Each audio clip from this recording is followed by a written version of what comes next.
Hey guys, welcome to my video. Today I'll be talking about if Invincible is overrated. As usual, I won't spoil the show in this video, but I will be giving away some details. But they mainly have to do with just the premise and stuff. But if you haven't seen Invincible and want to go on watching it completely blind, then please don't watch this video. I would hate to ruin some of the surprises in this show. But anyways, to determine if Invincible is overrated or not, I'll be talking about what's good, what's bad, and what's ugly about the show. This goes without saying, but the voice acting is incredible. The main cast is great, and some side characters have cameos from some really famous actors. I'm not someone to say famous means talent, because that's not the case, just look at like Hollywood. But a lot of these famous people are very talented. Some actors who worked on the show are Steven Yeun, J.K. Simmons, Sandra Oh, Gillian Jacobs, Zazie Beetz, Mark Hamill, Seth Rogen, Walter Goggins, Jonathan Groff, and Lauren Cohan. Those are just a few. It's incredible, really. I don't even want to think about how much the show costs to make for the actors, but yeah, it's really good. If you like The Walking Dead, Spider-Man, Community, Grey's Anatomy, or even Star Wars, this show is for you because the creator of this show is from The Walking Dead, and then a lot of the actors, of course, are from a lot of those other franchises and shows and things I've mentioned. So there's so much talent that helped bring these characters to life, and it really shows. This show did an incredible job surprising me. I mean, wow. I won't spoil what happens, but all I'm gonna say is I was eating some chicken noodle soup during that big reveal in the first episode, and I didn't feel like eating any more soup afterwards. You guys who have seen Invincible definitely know what I'm talking about. The plot of Invincible is just so compelling, the characters are so interesting, and you really care about them after only a few episodes. Mark and Eve are two of my favorite characters really of any show. They're just really good in this. The ending was incredible in this, and again, I won't get into spoilers for it, but wow. This show really made me go wow at just so many moments, and the ending was so satisfying. This is the best show I've seen in a long time. It was amazing. It was funny at times, and the memes definitely helped with that. But the show was serious too, and a lot of the serious moments were emotional. They really made you feel something. It was great character development, even though it was in a short time. I felt the character development was good. And also, this is a popular show, which means there is a community around it, a pretty big community. And maybe this is just me, but I love talking about a show I liked with other people. That's one of the reasons why I made this channel. It's just not much fun watching a show that almost no one else watches, in my opinion at least. With Invincible, there are tons of fans who you can talk to this show about, like there's a Reddit for it with a ton of people, and it's really fun talking to people about it. And from my understanding, Invincible is more or less faithful to its original material. I know some things are changed, but I haven't seen any people like really mad and up in arms about the changes.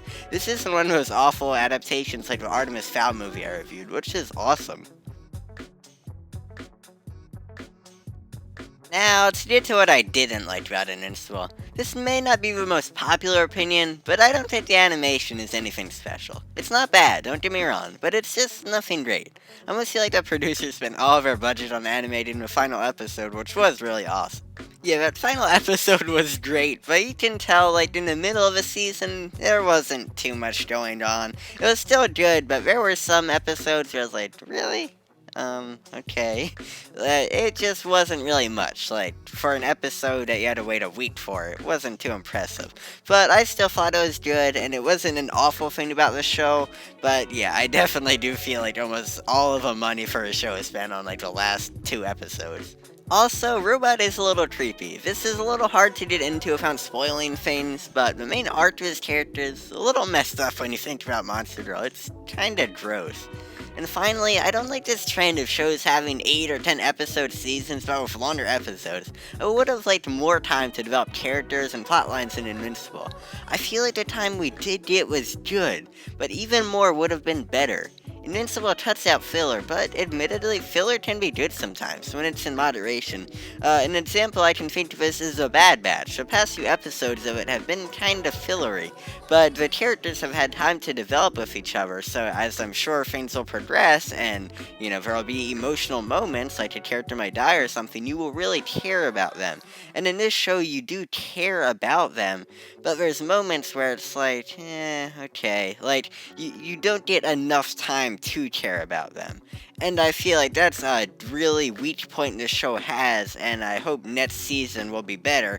I'm not saying it should be like 20 episodes in a season, but I think the show really should have benefited from just having a few more episodes, or just more but shorter episodes. I feel like having more storylines and stuff in shorter episodes would have been good too. It's really hard to say because, of course, I'm not in charge of this show, but I think this really would have benefited from having a little bit more time to care about the characters. This is a bit spoilery, but Amber is annoying and not a satisfying love interest at all. Otherwise, I think she's a great character and a great portrayal of a young social activist, but she says a few things to Mark that make her seem a little crazy for getting upset at him. If you've seen the show, you probably know what I'm talking about. It just doesn't make too much sense. My biggest complaint about Invincible is that it's a little too similar to other stories like Spider-Man. I mean, it even has J.K. Simmons. I know him being in the cast doesn't mean much. It's just a similarity, but I think it's pretty funny. But yeah, it's just a whole trope of a high schooler getting superpowers and hiding them from his friends and love interests, and I think that's pretty annoying, really. It's a little repetitive. It's so similar to, like, Tom Holland's Spider-Man. This doesn't hurt the story all that much, but while I was watching this show, I just couldn't stop thinking about how often this kind of thing is used in superhero stories and movies and shows. It's just like, yeah, I'm a little tired of it, and I wasn't happy to see it here. Anyways, taking all of that into account, let's talk about if Invincible is overrated. On Doodle, it has a 4.9 star rating. It has an 8.8 out of 10 on IMDb, and it has a 98% on Rotten Tomatoes, and it also has an 8 out of 10 on IGN. I feel like Doodle and Rotten Tomatoes rate this a little too high. IGN and IMDb seem to be more on the right track.